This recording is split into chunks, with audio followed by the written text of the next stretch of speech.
ഏയ് പെണ്ണെ, കലം വേണ്ടടി. അടടാ, ഇത് പൊട്ടക്കലമാ, പോടി.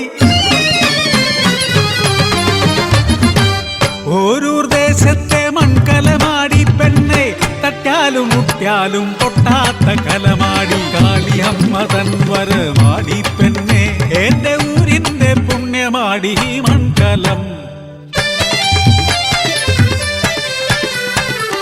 ഓരൂർ ദേശത്തെ മൺപാത്ര പെരുമയ്ക്ക് കാരണമായൊരു കഥ പറയാ. നന്മകൾ പൂക്കും മനസ്സും കാളിയമ്മവും വാസനയുമുള്ള ഓരൂർ ദേശത്തെ റയറപ്പൻ. താൻ ചുട്ടെടുക്കുന്ന ഓരോ കലത്തിലും കാളിയെ കാണുന്ന കാളിഭക്തൻ. കാന്തനു തണലായി തുണയായി കൂടെ പതിവ്രതരത്നമാമയിലമ്മയും. ദാമ്പത്യവല്ലരി പൂത്തുവിടർന്നു ചെമ്പനീർ പോലൊരു പൊന്മകളും. കണ്ണേറു തട്ടാതെ കാൽ മുള്ളുകൊള്ളാതെ കൊഞ്ചിച്ചു ലാളിച്ചു വളർത്തിയവർ, കുഞ്ഞിക്കാളിയെ വളർത്തിയവർ. ഓരോ കലത്തിനും മണ്ണു കുഴയ്ക്കുമ്പോൾ കാളിയെ സ്തുതിക്കും രയരപ്പൻ. ചുറ്റും നടക്കുന്നതൊന്നും അറിയാതെ മണ്ണു കുഴയ്ക്കും അവനെന്നും. ചൂളയിൽ ചുട്ടെടുത്തിടുന്ന പാത്രങ്ങൾ ജീവൻ തുടിക്കുന്നതെന്നു തോന്നും.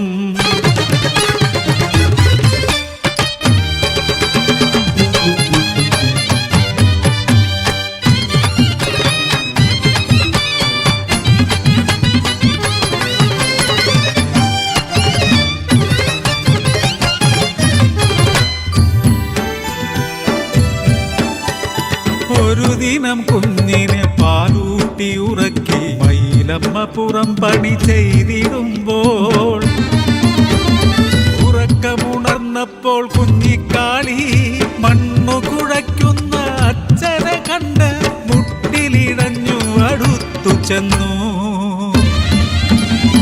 പൊന്മകൾ അടുത്തു വന്നതറിയാതെ മണ്ണു കുഴയ്ക്കുന്നു രയരപ്പൻ. കാൽച്ചുവടെത്തിയ പൊന്മകളെയും മണ്ണോടു ചേർത്തു കുഴച്ചിടുന്നു. തിരികെ എത്തിയ മയിലമ്മയപ്പോൾ കുഞ്ഞിനെ കാണാതെ നിലവിളിയായി. കുഴച്ചുമറിച്ചൊര കളിമൺ കൂനയിൽ ഒലിച്ചിറങ്ങുന്നു രക്തച്ചാല്.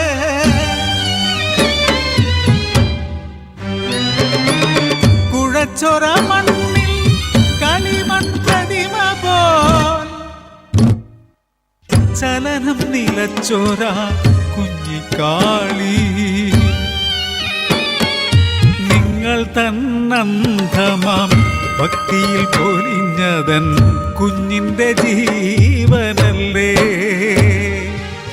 തിരികെ തരുവാനാകുമോ നിങ്ങളുടെ ഭക്തിക്കും കാളിക്കും എൻ മകളെ. ചലനം നിലച്ചു നിന്നൂരയരപ്പൻ നെഞ്ചത്തടിച്ചു നിലവിളിച്ചു. ഞാൻ ചെയ്ത തെറ്റിനു എൻ ജീവനെടുത്ത് തിരികെ തരുമോ എൻ മകളെ. എൻ മകളില്ലാത്ത ജീവിതമമ്മേ നിന്നാമമില്ലാത്ത പോലെയല്ലേ. തിരികെ തരുതി എൻ മകളെ, തിരികെ തരുതി എൻ മകളെ. ഉറക്കത്തിലെന്ന പോൽ ഞെട്ടിക്കുഞ്ഞ് കൈകാലിട്ടടിച്ച് ഉറക്കെ കരഞ്ഞു. രയരപ്പൻ ഭക്തിയിൽ പ്രീതയായ കാളി ഓരൂർ ദേശത്തെ അനുഗ്രഹിച്ചു. ഓരൂർ ദേശത്തെ മൺകലമാടി പെണ്ണെ, തട്ടാലും മുട്ടിയാലും പൊട്ടാത്ത കലമാടി. കാളിയമ്മ തൻ വരമാടി പെണ്ണെ, എന്റെ ഊരിന്റെ പുണ്യമാടി പെണ്ണെ, എന്റെ ഊരിന്റെ പുണ്യമാടി പെണ്ണെ, എന്റെ ഊരിന്റെ പുണ്യമാടി പെണ്ണെ.